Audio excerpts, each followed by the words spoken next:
আজকে সূর্যের আলো থাকতে থাকতে রোদের তেজ থাকতে থাকতে আবার কাজ কমপ্লিট হয়ে গিয়েছে।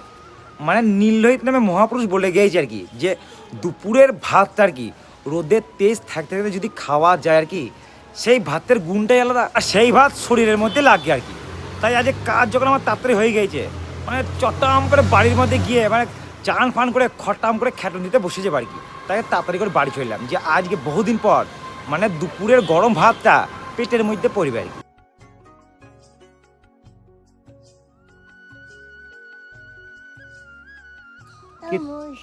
হ্যাঁ, তুমি ভালো খাও, আমাকে দাও।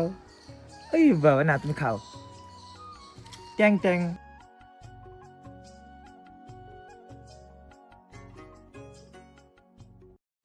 এই যে খ্যাটনিতে বসে গেছি, আর আজকে বাবারে সূর্যের তেজ থাকতে থাকতে এবারে খ্যাটনিতে বসেছি।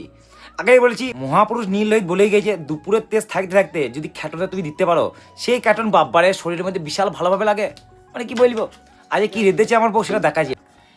এই যে এটা হচ্ছে বেগুন পোড়া, আলু ভাজা, এটা হচ্ছে ডাল, এটা হচ্ছে শুক্তো, ঠিক আছে, আর এই হচ্ছে তরমুজ। এটা তরমুজ খেয়েছে, বাবারে বাবারে কি বলবো।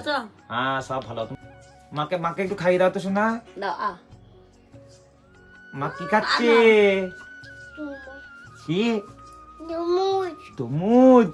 বাবা আজকে আমি রান্না করেছি, এগুলো ভালো হয়েছে, এটা ভালো হয়েছে খেতে, দেখো। হ্যাঁ তোমার হাতে জাদু না না খেতে। বেগুন পোড়া দিয়ে মুড়ি বেশি ভালো লাগে খেতে।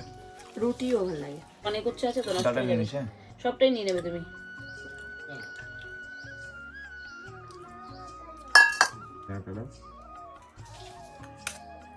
বই রাখো, ঠিক আছে। বেগুন বেগুন দিয়ে বেগুন ভালো লাগে না। ডাটা অনেক করে দিয়ে দিয়েছি, ডাটা দিয়ে না। আলু না, ঠিক আছে।